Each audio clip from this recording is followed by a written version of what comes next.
Hello, how are you, our wonderful viewers? I hope you're safe. I hope you're sound. I hope God has preserved you.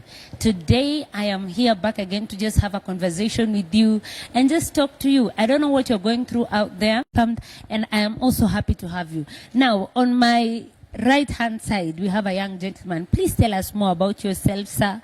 And we want to know, are you married? We just want to know more about you. Thank you. Thank you for having me on the show, and I'm very grateful for such a show, and we know it is going to get an impact to our viewers and the society at large. My name is Bryson. I'm a civil and structural engineer as a profession, and I do fellowship in the City of Grace, and I'm born again. And thank you once more for such an honor to be here on this great show. Amen. Thank you so much, Bryson. Now, I have Yvonne and I have Bryson.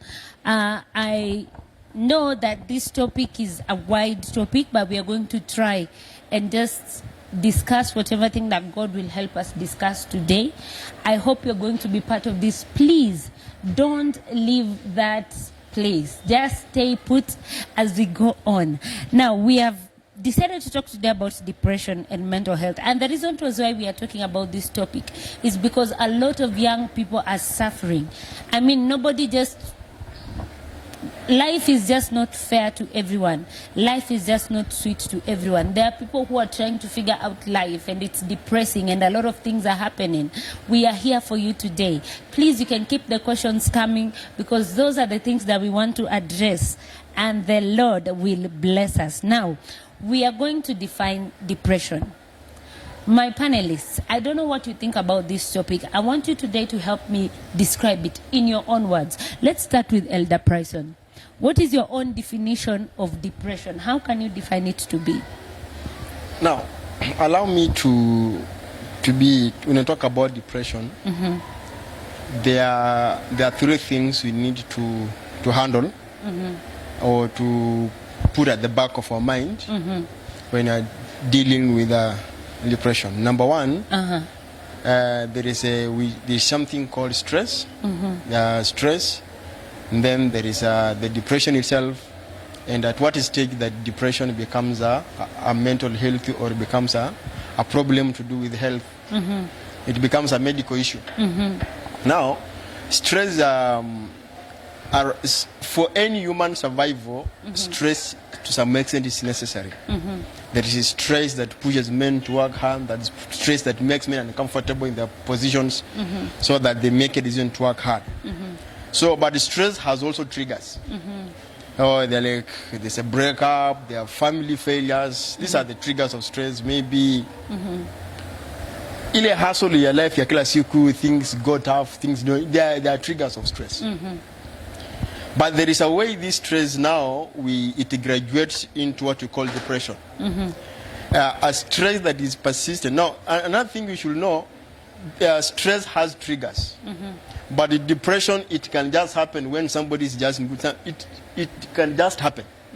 Although there is a level of stress that causes depression, because of stress and pressure, it becomes accumulative for a very long time of life. It becomes persistent. Then it can be stress, depression. But sometimes also depression also occurs. Depression can be as a result of stress, or it can just be being born and it moves that way. People just get depressed even when everything around them, it feels it's all right. Now, what makes, when stresses goes beyond a long time, it becomes persistent so much, it results into a place of depression. Now, depression now is what graduates finally into becomes what we call a clinical depression, which requires a medical attention. Yeah, thank you so much. Wow, that's a wide scope of the definition of depression. Personally, I didn't know there's a difference between stress, depression, medical depression. I mean, those stages were not familiar with me, and I hope that someone out there is learning. So, Yvonne, back to you. Yes, please. Yes. How can you define depression in your own words? Bryson has really stretched it. Yeah. In simpler terms, I would say that depression is a state or a situation where you find yourself having bad view of this life, whereby you find yourself like you don't have motivation to do this journey of life because of maybe being hurt or being frustrated, and you see like things are not the way that you expected them to be. Yeah. And as a result, you have a sad Depression. We can start with you, Yvonne. Thank you. Yes. Preston talked of stress. Stress will arise when you have given your energy towards something, but in return you get negative results out of it. For instance, when you are in a relationship, very few people handle breakups lightly. Yeah. I would say that relationship breakdown is a cause of stress, and to the extent it becomes now the depression now we are talking about. Another cause of depression could be losing a loved one. It's not easy to accept what has happened. And many a times you find when you have lost somebody, by the time you come to accept that indeed so and so is no more, you are like, now what's the essence of life? And sana ina happen when you find a youth. The most were the triggers of these things. And I agree, in my opinion, I agree with a lot of things I've said. Only maybe I will add one or few things towards that. And naturally, be depressed because of this problem, but it may be difficult even to see them with these guys depressed until it reaches a certain level. And sometimes most of the victims of depression, they look for assistance when it's too late.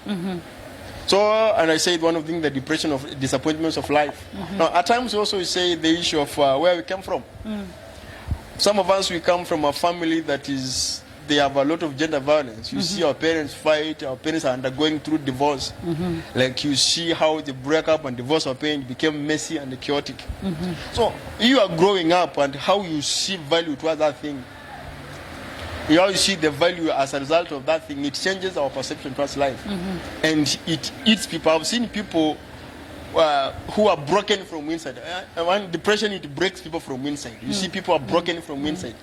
And when you're broken from inside, Waswahili wanasema the mtazamo wa maisha una change. And the perception towards the things that makes life important changes. And that's why when people begin to do other things as to sink slowly into the issue of the depression as the triggers of depression. Wow. Wow. I mean, that is so deep. And you have talked about something. You have talked about when someone has depression, they don't know they have depression. Right? I mean, when someone is in that state of being depressed, ni kama venye huwa wanasema mwendazimu akikuona wewe ni mwendazimu, hata haoni kama mwendazimu wewe ukiambia mwendazimu wewe ni mwendazimu, yeye ndiye anakuona wewe ndio mwendazimu. Yeye haoni ni kama he or she is the problem. Yes. So, what are some of the things that you can use to identify someone who is depressed? Because themselves, I'm sure someone is watching this, they're probably depressed and they don't even realize it. If it eats you from the inside, I mean, you just manifest what is eating you from the inside. But to them, they might not know they are manifesting like those signs of depression. So according to us, when we look at our experiences, how do you know that, and you can connect this with an experience, how do you know that someone has been depressed? Because I remember one day, I was really depressed, very, very depressed, and I found myself, I was withdrawing myself from people. So I loved staying alone, I didn't want to talk to anyone. I didn't want to associate with people. That is one of the things that made me realize later that I'm depressed. But to many people, they can find themselves withdrawing themselves. Lakini hawajui, this is the thing that is eating them up. So we can start with Elder Bryson again. You can tell us, I mean, what is your own kind of thermometer that you can use to just like determine whether this person akona depression ama hana? Unaweza tumia nini? I look at like the gauge meter for the gauge meter. For depression. I love Yeah. that. Thank you. I tend to think when you're handling the issue of depression, I will just say I will call it the way it's normally. Well, vile watu wengi wanasemanga the signs and symptoms. Unajua like Yeah. it's like everything has a sign and everything has a language. Yeah, yeah. There is the language of depression. And as we said, as we talked earlier on, sometimes it becomes difficult for people to know that they're depressed, and those who know that they're depressed, it takes long to know. Yeah. But there are some few triggers we can observe that we see that these people is depressed. Number one, some of these people, they lose value on what they love doing. Like you find this guy, he loves like education, maybe he's a sports personnel. We are always born with what you call the leg. As a human being, you are born with legs and dislikes. Yeah. And as a human being, there's always something you are pursuing in life. Some of us, we are pursuing education. Some of us, we are pursuing our career. Some of us, we are pursuing our businesses. You find this guy wakes up all of a sudden and he does not pursue what he does.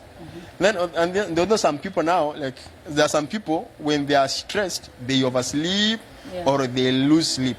So when you see this guy for quite a long time, he's not sleeping. Or he's oversleeping, he can sleep for over 19 hours. You sleep for 12 hours.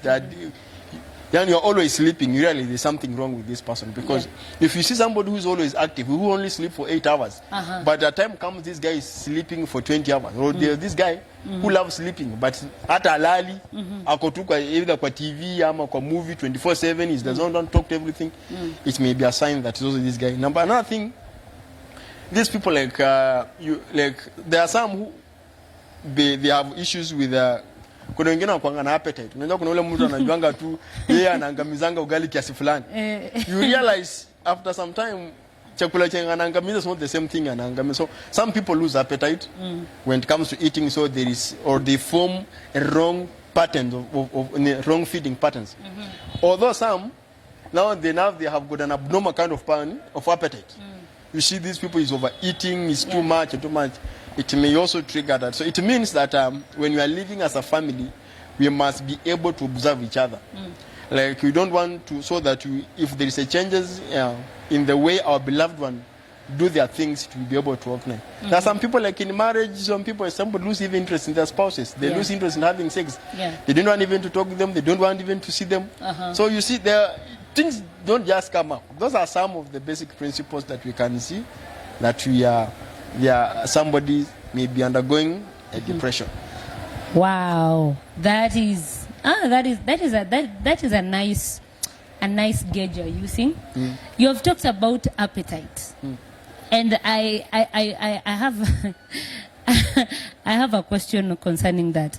Now I know of this young lady who was depressed, but she didn't know, so she could move from one hotel to the other. One hotel to the other. At the end of the day, she realized she has spent almost half of her salary eating from one place to another. Now, someone like that, is that a wrong habit or it's a depression kind of case? To me, I thought she's depressed. I mean, I thought she was depressed. But I don't know if this is her habit, if it's something she's used to doing, or it's something that is being provoked by what she's going through inside. I can say that no, we cannot judge the health of like a disease. We can't judge a single disease. We cannot come to a conclusion of a single disease by one any symptom. So like there are so many factors that it trigger in the feeding habit of an individual or the appetite. And I know this one is a lady, and sometimes ladies have issues with the hormonal imbalances, and sometimes it may be the issue of hormonal that may be regular, and so that ikifika your time, so unapata maybe patinaga ukula ama a craving for certain food inakuwa tofauti. But where we can begin to call it when it becomes a problem, when that thing the time is able to explain a lot of things in terms of medical work. So we look at the time, how long has she been the consistency in that thing, and when did it begin, and what is hii kukula kwake, what are kuna characters zingine zinafuatilia aje. And then there's also another thing that affects the appetite of eating. You are also born up the kind of the job maybe she's doing, because sometimes when you are psychologically involved, psychologically engaged, unaona kama ile time somebody is reading for the exam, unapata pia hiyo time uko na njaa. Unasema nimesoma tu bana Kenya, because when you are psychologically engaged, Yes. you are using the energy in the body and you'll be able to finger. So we can say that you can just observe her, this appetite yako nayo with the other, in relationship to other symptoms, Yeah. so that we can be able to see whether she's under depression or ni njaa tu ako nayo ama ako na hormonal imbalances. And then we can be able to ground her. Hapo kwa njaa. Kuna mtu ako na njaa iko hivyo. Seriously. I mean, does someone eat like that? Anyway. But sometimes kukula hivyo, sometimes na bringing. Yeah, bringing, Some of us unajua mezoleo kwa familia, like we were 20 kids, we were 20 kids, and like tunasaviwa kwa, tunajua those families, sahani ya ugali ni moja, yeah. Alafu sahani ya mboga ni moja pia. So kama ni kuna watoto 10, kila mtu na kipande moja, you pick your kipande and you begin using the same soup. So it's like the faster you eat, the better you are. The better you are. So growing up in such a kind of environment, and another one growing in an environment where ni cool kid, where akisikia njaa anaenda kwa fridge anachukua sausage. No, that life is different. Kama smoky anachapa Anachukua smoky anataka. Mnaamka asubuhi, your mom asks you, leo tunakula nini? Mnaanza kuandikiwa menu, and every kila mtu anakula cha anataka. There are different things. So it will affect our eating habits. There are so many things that affect our eating habits. So that's why I cannot say the only eating, we can rule it as form of depression. Okay. Yeah. Wow. Wow. I'm really learning a lot. I hope you are also learning something. So, kama unajua ule rafiki yako ambaye huwa anakuwa na shida ya malisho, one of the things that could be causing that would be depression. But also, there are other factors that zinaweza changia vitu kama hizo. Yes, back to you, Yvonne. Thank you. What is your gauge meter that you're using to gauge? Ama unatumia kitu gani kujua huyu mtu ako depressed? When you look at them, you can say this person is depressed because of 1, 2, 3. So what are some of the things you can use to, yeah? Well, kitu ya kwanza nitasema ni umeona mtu pale nje akitoka ako very happy, a social person, but akirudi kwa nyumba, akigo back to the chambers now, is a totally different person. It's so unfortunate that siku hizi when you are depressed hautaki kuambia mtu. Yeah. Utatoka huku nje, tukipatana we hug, we catch up. Alafu ukirudi kwa nyumba unajifungia kwa bedroom yako, for instance. And the only thing that you are doing is crying yourself out. Unapata wewe kazi yako ni kulia tu, unakonda. So the only thing people will come to notice later on is like, this person is not doing well. Ameanza kukonda. Hata unapata mtu alikuwa glowing, naanza kukua mdal. Lakini akitoka nje anaficha ndani. So siku hizi mimi naweza sema ni ngumu sana kujua mtu akiwa under depression. Siku hizi makeup ilikuja. Na siku hizi makeup makeup imekuja. Itaficha kila kitu, yani you won't tell that your sister is not okay. Yeah. Sijui really tutasemaje, cause for real vitu siku hizi zimebadilika. Hata you can't find a friend mwenye unaweza share. Juu unaogopa hata ukimwambia what if ataanza kusambaza. Anaweza kuwa BBC. No wonder unapata tu the end result. Somebody has killed himself. Yeah. Wow. So people are afraid to share. Yes. Manze, usiogope kushare. Let me tell you something. When you are depressed, do you know what happens when you're depressed? And let's say the thing that makes us know you are depressed is maybe withdrawal and stuff like that. When you do that, sisi tunaweza kosa kujua nini inaendelea. So that thing is constantly eating you up. And what happens when the devil wants to kill you, actually, what he does is that he secludes you. He denies you the opportunity to intermingle with people. That way anajua amekunyang'anya help. Amekunyang'anya people you can confide in. Sasa atakucontrol. Anakucontrol na anakumaliza hivyo. So Depression is one of the schemes actually that the devil uses to destroy many lives. When you're going through something and you find yourself in a bad state, look for someone whom you can talk to. Look for someone whom you can share. It could be a brother, it could be a sister. But look for someone. Don't let that thing kill you. Speak it out. Okay? Yes. Now, how watu venye wanasema hizi vitu wanatuambia signs of depression ni hivi. I know they can't just be talking this. These people have experienced depression probably in their lives. Leo nataka kusikia story yenu ya depression. I want to know what is going to happen. What happened to you. Now, before we get there, we are going to take a short break. Please, don't leave that place. Hold that button. Tunarudi tu sahi. Thank you.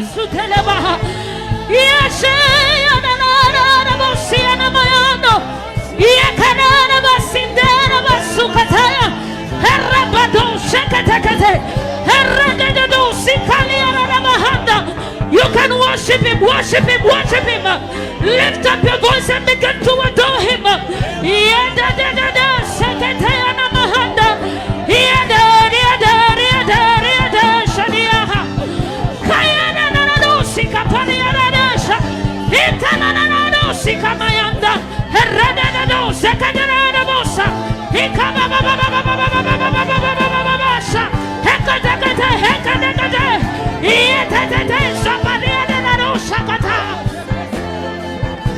Increase that you may increase.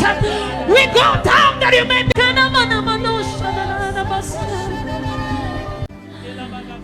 Yesu inuliwe shikamarada bahandia. Ninashuka chini paka radadada sayada baha. Ninashuka chini sana. Yesu inuliwe.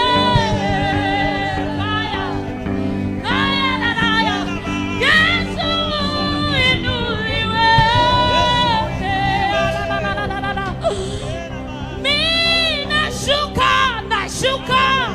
Nashuka chini. Haya haya haya haya. Ninashuka chini sana. Yesu inuliwe.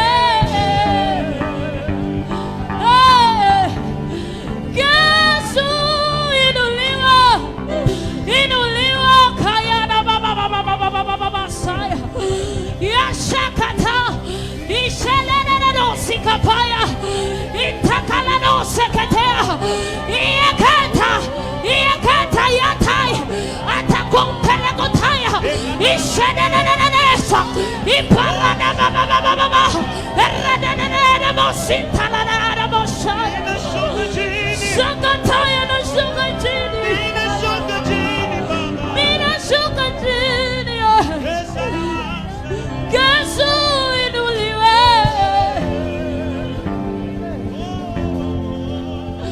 Yesu inuliwe. Sema nami, sema mina shuka chini. Come on, just hey. Mina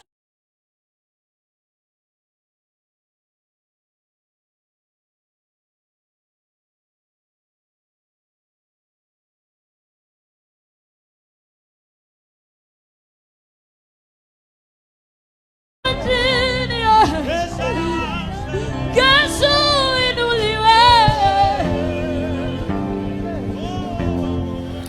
Welcome back. Tumerudi tena. Now, where were we? We were at the experiences where people are going to share their experiences.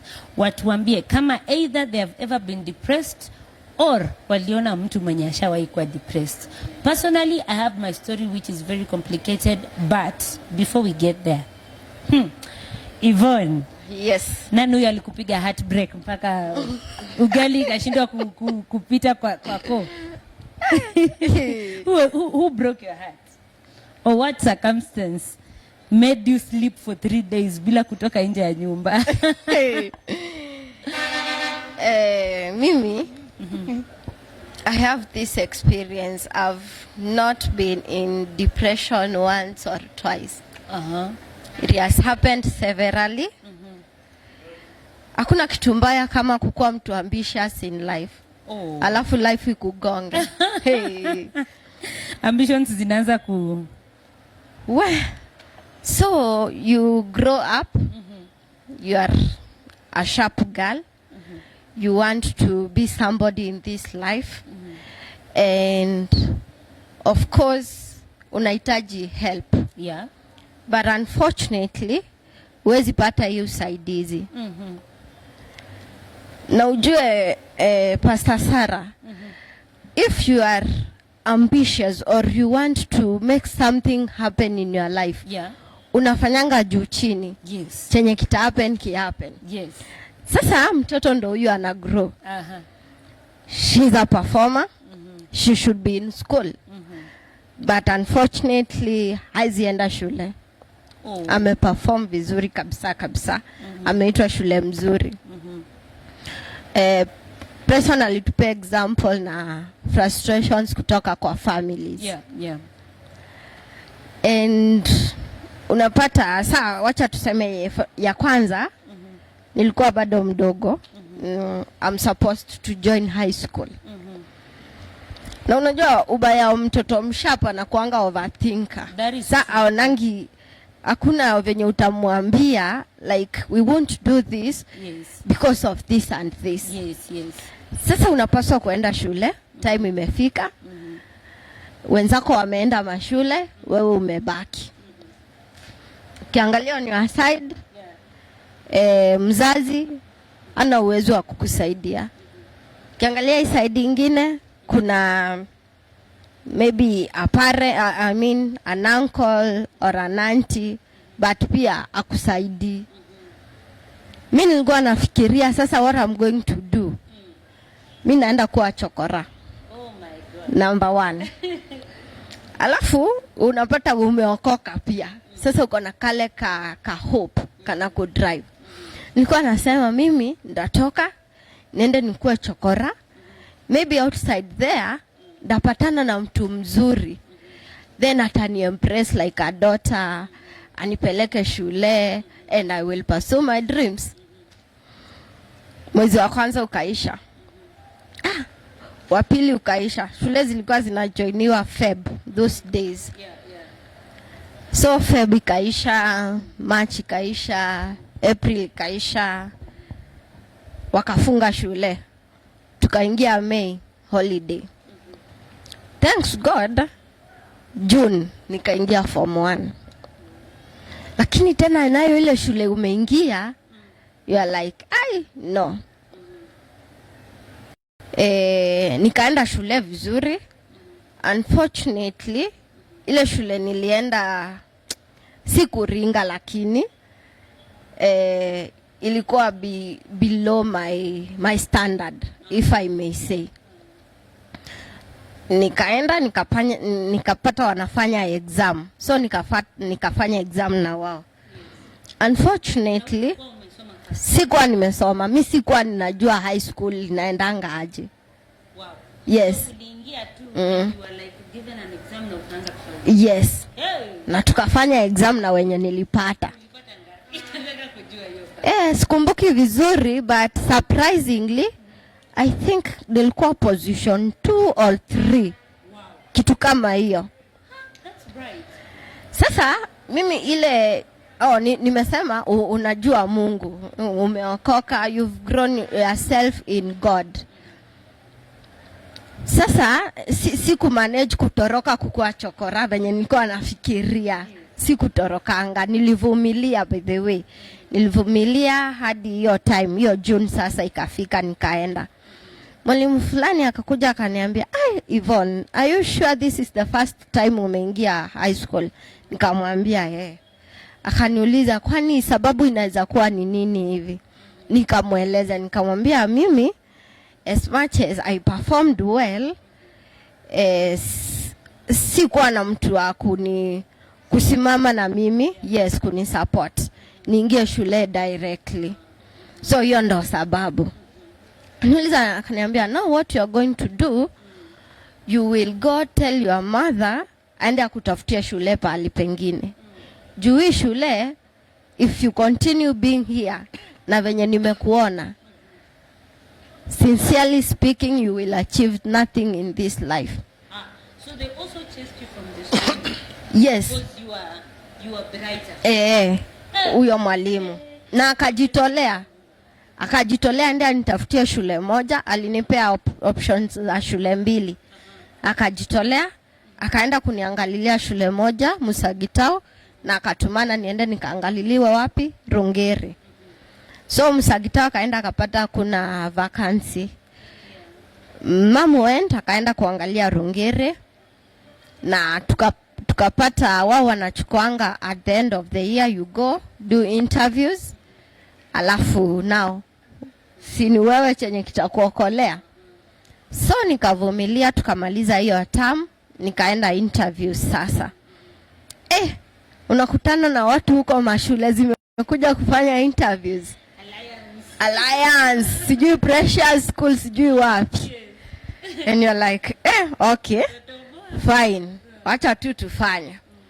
And you do interviews, results zinatoka hapo hapo, because you do just 3 papers. You wait till the evening, ndo mnaambiwa. Wacha nikuambie, by the way, kukua bright ni shida. So interviews zimetoka, results, tunaambiwa nao form 2, tunataka watu 20. Na tulikuwa almost 200. Sasa ni kuanza kusoma one after the other, wenye nao wamemanage.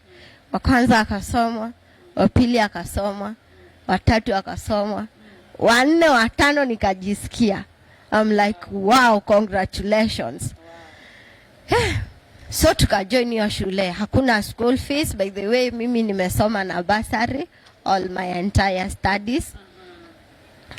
Aya, ukiwa sasa hapa shule, unapata home, unategemewa tena. You are like a second mother to your siblings. Hauna time enough ya kusoma vizuri. You go, kutoka shule, unarudi home, unafanya vitu za. So now umepata chance ya kwenda shule mzuri. But unapata hauna time enough ya kusoma. And don't forget, uko yearning, rather, unataka kusoma. It was a day school ama ilikuwa boarding school? Ilikuwa day school, but ilikuwa bado na boarding session. But now sasa unaona kuna hizi challenges. Yeah. So you can't make it to be a boarder. So nilikuwa day scholar. Unapata naenda shule vizuri, ingawaje kulikuwa pia na challenges za transport fare. Yes. Sasa ile pesa kidogo unapewa ndo una survive nayo. Kama utaweza kukula mandazi utatembea jioni. Usipokula, hata ukipata tu fare, cha muhimu ilikuwa kupata fare. Yes. Ufike shule. Unatoka shule jioni, unapata kuna some other home duties zimekungoja. Unafanya. So my worry ama stress yangu kubwa ilikuwa sipati time enough ya kusoma. And mind you, hii shule umeenda, it's a good school. Yes. So kuna competitors, you know. Yes. Na at the end of the day unataka kuachieve your goals, you remember? Yes. So sasa nikaanza tena kubattle ile fight tena. Mawazo, what do I do? This time round ilikuwa sasa ni mi kama ndajikaza na bado sita make it in life, si nimalize hii story mapema ndo best. Yeah.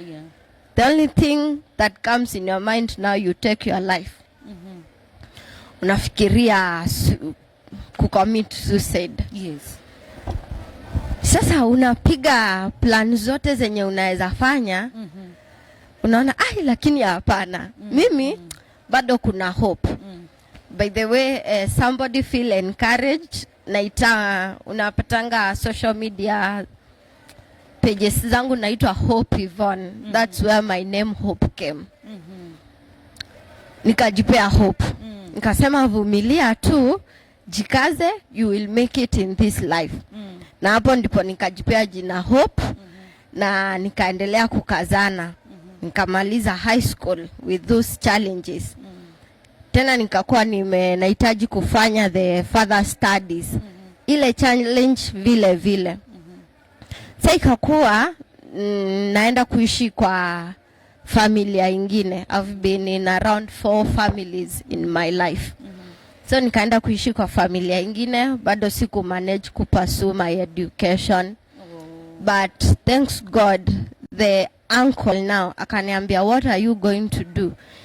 Nikafikiria sasa kitu itakuwa rahisi kwake na kwangu ni nifanye CPA sasa. Okay.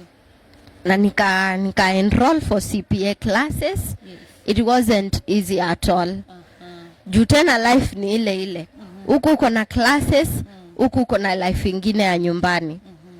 Na kuna mtoto mdogo unamshughulikia and all that. Then the transport, unafikiria sasa ndatembea hadi mahali ndapata gari iko cheap. Ningetoka Tao hadi study. Natembea mguu ndio sasa at least niende nikashikanishe hivyo, nitokee Buru, alafu tena nitembee mguu hadi Umoja. Wow. So life has not been that easy on my side. Tena hapo ni ile tu kubattle life again. Unapata most of the times I'm alone. Juu nafikiria hii life nita make it out aje. Yeah. Ndio sasa niseme I was in a bad state. Hakuna venye utakuwa wewe maisha yako ni wewe peke yako. Ni ufike kwa nyumba, ukae tu, ufanye vitu zako, umalize. Siku imeisha. Maybe unapata hata hauna psyche ya kufanya anything extra. You can't do, you can't explore in this life. Yeah. Ulikuwa unapata mimi hata nikipata chance ya kulala, by the way, Bryson talked of sleeping. Oversleeping. Yes. Okay, kulala nayo napenda. But now when I am in a bad state, ama niko na stress, depressed hivyo, na feel too stuck mambo ingine na life, I will sleep hata 3 days. Wow. Mimi nitalala vizuri sana. Na sitakula 3 good days. Yeah. Wewe unalala tu. Kama ni kuamka unaamka unafanya tu vitu zako, maybe kama ni kufreshen up for example, kitanda. Wewe kitanda, hiyo ndo maisha yako. Juu sasa hakuna venye, yani hakuna kitu ina add up in your life. Na umejaribu kucommit suicide, imekataa. Sasa you just live today and wait for tomorrow. Yeah. Wow. Yes. That's a very deep story. So, hizi families zenye ulikuwa una move into, yes, were they like part of your family ama ilikuwa watu wa nje? Like when you talk of families, like is it relatives or people from outside? They are my relatives. Okay, relatives. Okay, ni aunti zangu. So unapata naenda kuishi kwa boma ya aunti yangu mmoja. Okay. Naenda kuishi kwa boma ya aunti yangu mwingine. Hivyo. Wow. Yes. I am so sorry for going through that. I know someone out there is watching and probably they're experiencing something of that sort. So you are not alone. If you're experiencing that, you are not alone. There is someone who has also gone through it and amazingly they made it through. Sai wamekaa hapa, they are able to tell their stories, they are happy and God has helped them. So I hope you're being encouraged. Elder Bryson, what is your own kind of story? Kwanza yako nasikia ni mbaya sana. Yako nasikia ni fire. Hii life imenipitisha place na kanga, like life inakuwa it's a hell, like ina pressure inakumaliza. Anyway, I've had several instances where I say that I've been in depression. And as I said initially, me personally, when I'm in my state of depression, it became difficult for people to identify me.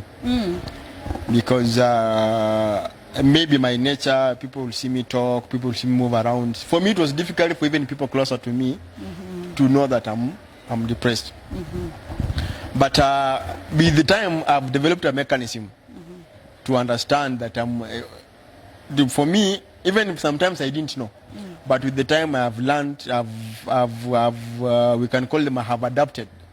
I have learned to pick up signals in my life that this is the direction I'm heading. Yeah.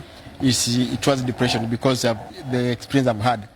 I can pick one which was worse, like that. It affected my life so much. I remember, like I'm that kind of a boy. Like I'm the firstborn in my family, and you know, the biggest problem with the firstborn in the family is like you are the experiment for the parents. Kuna hizo expectations. Expectation, like no, one disadvantage, one advantage, you are born when your parents are young. So in other words, you are born when your parents have energy, full energy over you. They can kick you, they can do everything around you. Number two, in terms of if you, because they are you can't run away because they have energy. If you come back at night, your father will be still waiting for you to give you a punishment. And so as a result of that, sometimes as a parents now, they deal with you in form of they want you to be an example to your family. Yes. Now, if your father didn't make it to be an engineer or didn't make it to be a pilot, so you must be a pilot. Yes. So there is expectations from your family. There is expectation that when you make a mistake as a firstborn, people don't. They keep on reminding you are a firstborn. You are young, but they forget that you are also a kid who need to make your own decisions. I didn't say my parents were bad, but those are the challenges that firstborn sometimes they go through. Then there is that expectation. There is a pressure. There is that manhandling of the parents. Also, they are also learning from you. Like they have never been parents elsewhere. So they are also learning parenthood from you. So if they make a mistake on parenthood, they're making it on you. When they make it right, they're making it right on you. Yes. So sometimes it makes you are growing up with a bit expectations, and sometimes you just why most of firstborns are a bit reserved because of that thing. So for me, now I've gone to primary school, I've gone into high school, I've passed exams now. The parents now expect me now. In fact, I did high school. I went to 2 high schools. Now I come back at home. Now I've gotten my marks. Now my father wants me. I go to take me to the university. I must pass exams. Now you reach the first year. Life is okay.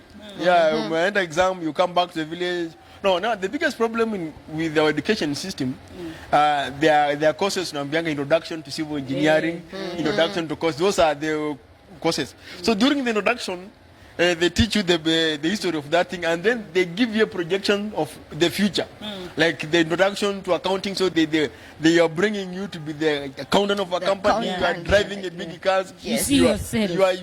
They're giving you a picture of the chief engineers of this country, and then you see the lecturers coming, the engineers driving good vehicles. So I'm not saying it's not. No, you have got that high expectation. Yes. But what they don't tell you, or what they after giving you the vision about the future, the great expectations, sometimes when you sit down to classroom now, it dawns to you about the academic issues. Now I've done my exams, I've gone back home, feeling good, and by that time we had by the grace of God, we had joined into CU. We were all over the campus. We were jumping up and down. Injili. We are doing Injili. We are doing crusades around the market. We have walked all over the country. We are known as men of anointing, men of power. I remember one time we used to tell people, that was a mistake. No, it was a mistake. We are still young. And there's also a thing about it. It's about adventure. But then if you don't adventure the things of God, you will adventure in the other things. Yes, that's why people will do drugs because of they are doing adventure, and that's sinful. Yes. So now at least tumepiga adventure Mungu bana, tumepiga vitu. Tume demonstrate the power of the Holy Ghost for the first time in our lives. We are on top of life. Mnashai. Na venye yako kakitu kanakuwa na kiburi. Kanakuwa na kiburi kidogo. Unaambianga watu na kujeni hapa nipige power. Uniambia nini? Ama nipige power. Tujaribu. Nashika mmoja hivi huu. Hakuna kushika mmoja. Kuna achilianga ile ya Bluetooth. Lift up your hands in heaven. No, you have never done these things. Lift up your hand. Unaona watu kwenye wanamwagika kwenye wanajua. Now it dawns on you. It dawns on you now. You have not settled your exams inakuja bwana. So because of that, there's something about power and the things of God. Yeah. It gives you fame and it makes you like a small celebrity. That is true. So you are all known all over. There are those who are against your character. There are those who are who want you. The secret. It's naturally with the things of God. Yes, yes. So now you have failed exam. Now timetable imefika bwana, wewe umekunywa soup kadhaa. Then it dawns to you that you are not a hero anymore. You are a failure in this You are a life. failure in this life. And there is, we are used, every time you are students, you are reminded that you are first a student before you became a CU member. Now, you come back, you become the topic of discussion. No, it used to, people talk things about you, scandals are rising, and you have failed exams.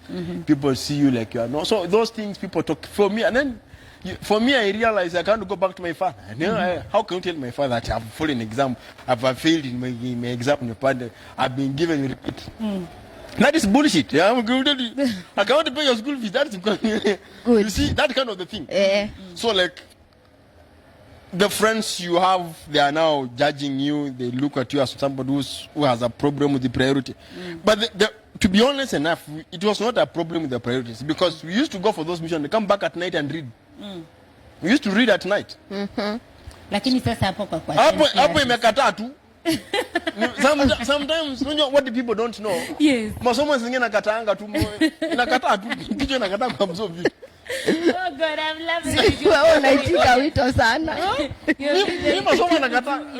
Mimi masomo nakataa. No, when you are as a student, as a teacher, like, you are not the best student. There are times I celebrate those guys who have gotten a first class from first year to from Form 1, from class 1 to 8. But sometimes hii kitabu unajaribu kisukuma mwana inakupiga kona inakataa. Na sasa ulikuwa unafanya aje na engineering ulikuwa So unafanya? and you are frustrated. You see, you are frustrated. Yes. The only thing you think, you can't talk to anybody, you can't tell your parents, you can't talk to your mother, you can't tell your younger brother. You look at your brothers, they are young. You can't, for me, like, and my brother, it's a gap of 5 years. Oh. So it's like, I cannot go back to share to him. Yes. And I cannot go back to share to my parents, because the way we have grown up, me, I've never had a good relationship. You know, my father was that kind of a strict guy. Akifungua to get TV, mkisema nimekuja Chini ya kitanda. because nimenyamaza, and he didn't like, we are noise makers, and he didn't like noise, and he was just strict. So we didn't create that. So it ate me up. I used to, now that because I was in the intercessory, so I used to go to there's a forest there. When I come as a man of God, I cry in that forest. I go back to my house, I pray. And then it was very frustrating, because you hear even the people who are close to and the leadership of the church. I remember I had a friend of mine, was my friend. But when he went into leadership of the church, the friendship was terminated too. I cannot be born again going for mission and we are failing exam. Why have mbona mnaibisha Mungu hapo? Hiyo ibu yako ni kubwa sana. Unaibisha Mungu. You hear the announcement they make on the but you cannot serve God and fail. You must work on the priority. And then there's a topic they used to teach us frequently, living a balanced life. So when you hear those kind of someone, unajua sasa hii wewe ndio unamulika. Wanagonga wajinga wasio. Yes. So you are in that list. You are in that list. Wajinga wasio. Oh my God. Jesus. How did you come in terms with that? You know, someone tagging you something it's a bit painful. It is painful, number one. We are living in a society that's judgmental, that is result oriented. Naturally, when somebody fails in exam, it is true. It is true when somebody fails exam, there is something has not done which is right. Yes. But it doesn't mean that guy is lazy, and that doesn't mean that guy has refused to work hard. And another thing, what people don't understand, that we were the young age where we make mistakes, we are doing adventures, because there are those students who got there, and people don't want to listen to your people don't want to know your story. So long as you are not producing results in this area, hauna sauti. You hauna sauti ya kuambia watu. People already brushes you off. Nobody want to listen to your side. So sometimes people will see them walk out of you. And then sometimes as a believer, as a human being, you can't lack scandals. There are scandals arising everywhere. So as a man of God or as a young gentleman who is trying to grasp on the pressures of university, you are also discovering yourself. You also want to make several mistakes here and there. And you see that you find that the world is hostile. Yeah. Yes. What do you become out of it? So you become hostile yourself. You unaanza kuwa arrogant, you become rude. So another problem with the depression, when you become arrogant, you begin thriving. Anything that you feel like it's your strength, you want to outdo it. Like for me, I knew that praying is my strength. So I spend most of my time. Even it has affected my character. If I'm stranded today, I'm frustrated.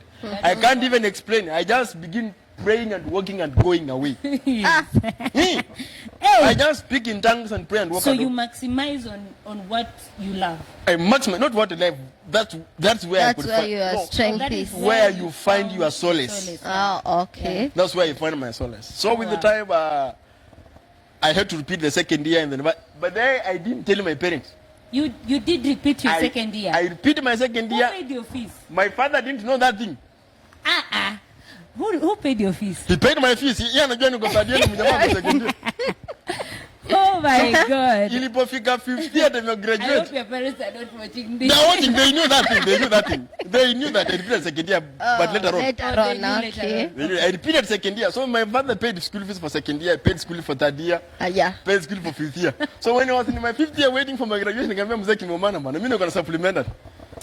I had to look for a way to kalipa school fees. But still I had a lot of pending issues in second year the other previous year.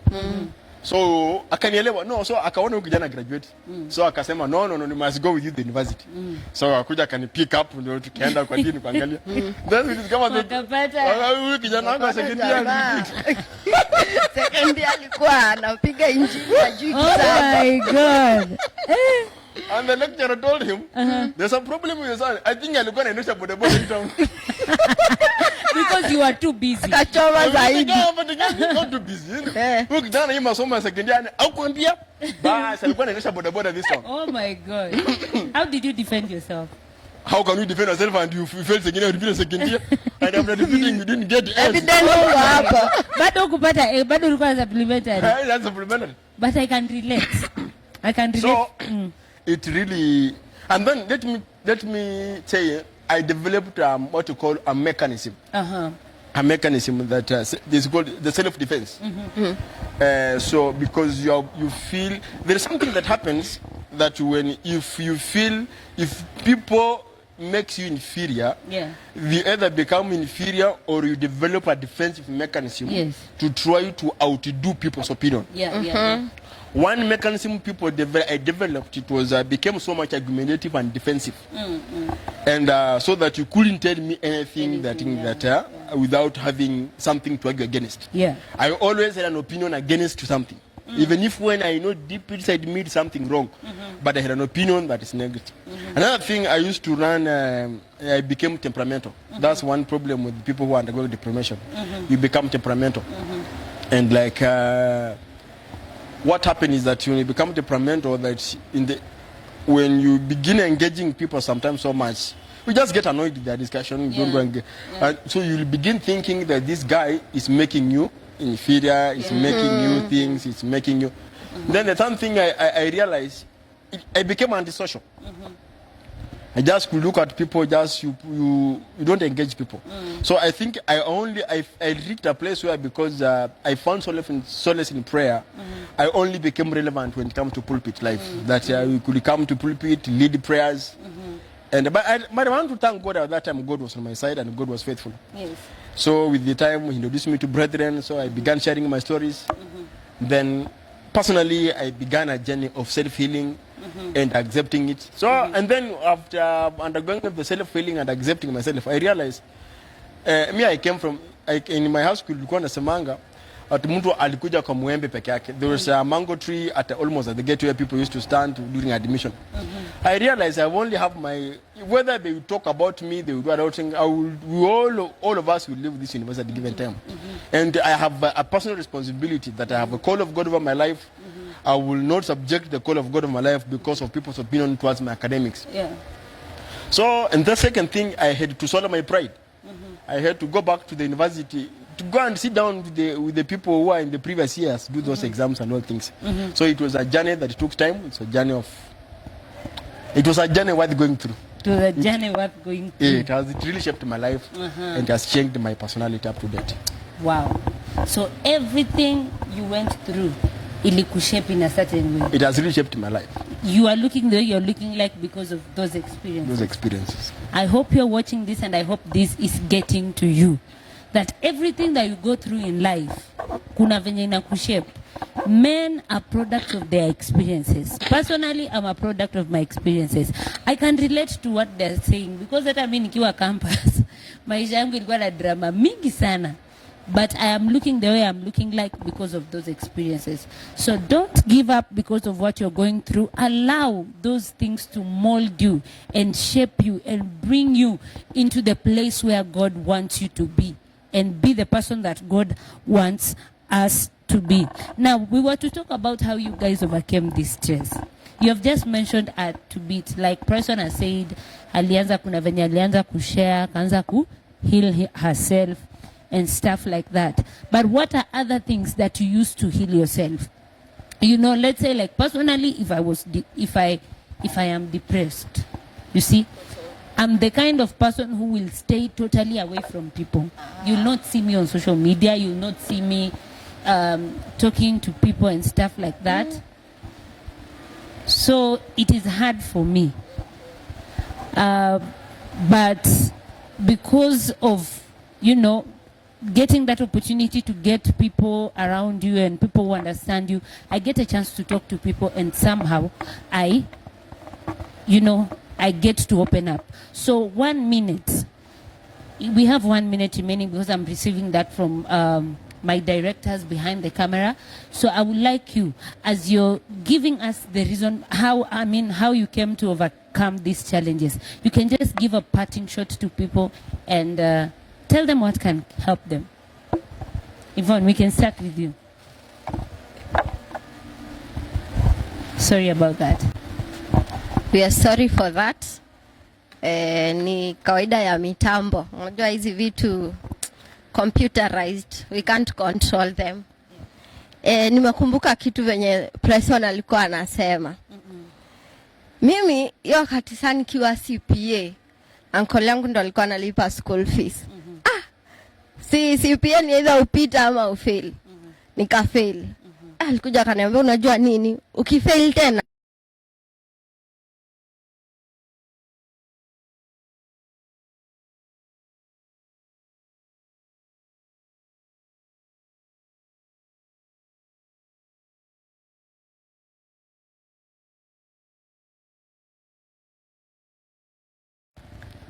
nikuanza kufanya vibarua sasa.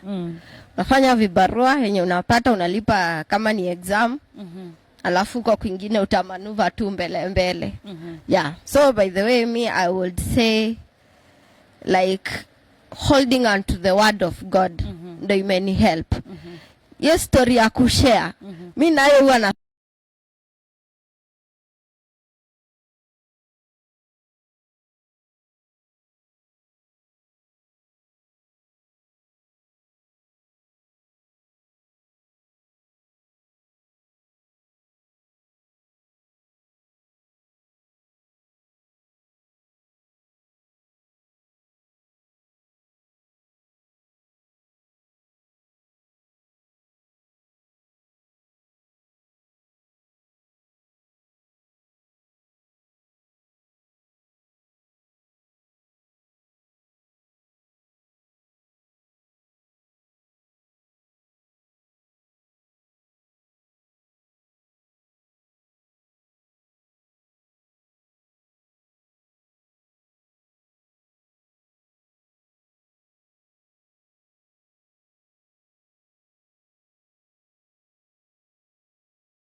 can see light at the end of that dark tunnel.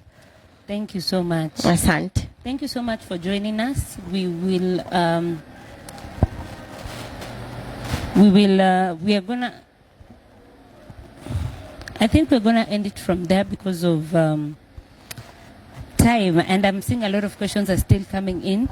So what I'm going to do is I'm going to give Bryson 1 minute to also give a parting shot and just tell us how he was able to accomplish, I mean to get through the depression and everything, and we shall be blessed. Please, if you can just use 1 minute and tell us how you overcame.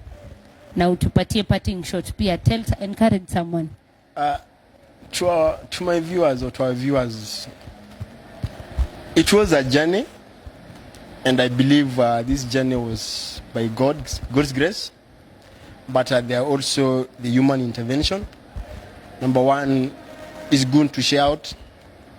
I want to talk to men outside there. We are tumeambiwa that we should not tukufe kama wanaume, and men are literally dying. So don't die kama mwanaume. Open up and share it out. As I wind up my discussion, I want to say from John 3, the 3rd John verse 1 and 2, the Bible says that I pray unto you that you will be well, both spiritually, physically, and you will be well in everything, in your health and even in your spiritual things. It is the will of God that all of us to cure well. Thank you very much. Thank you so much. Thank you for joining us. Once again, we are very happy that you joined us today. Now, I will leave you with one thing. The world will always give you a solution to everything. When you're depressed, the world will tell you, watch a movie, drink alcohol, take a cigarette, you can smoke, you can do this, you can party, you can club. The world will always give you a solution. But if you need a long-term solution, I will direct you to Jesus. Please remember to send us your questions. Send those questions, keep them coming. We will answer them.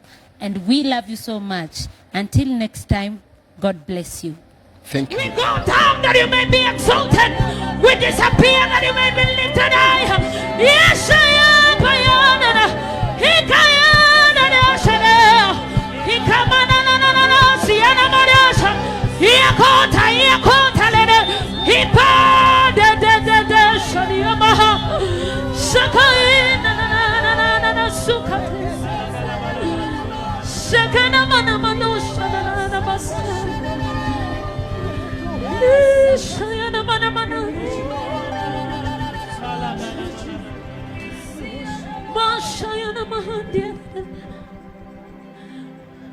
Mina shuka chini shakaya kaya hey. Mina shuka chini sana hey. Hey. Yesu inuliwe parada baba Yesu inuliwe shikamarada bahadia Mina shuka chini paka rada sayana baha Mina shuka chini sana Yesu inuliwe Yesu inuliwe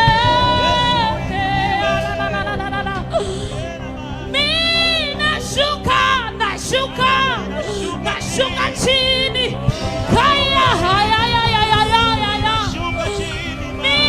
nashuka chini sana Yesu inuliwe Yesu inuliwa kaya na baba saya Yashakata Ishelena no sikapaya Itakala no seketea Iekata yatai Atakumpele kutaya Ishelena nesa Iparana baba Erradana mo sintalana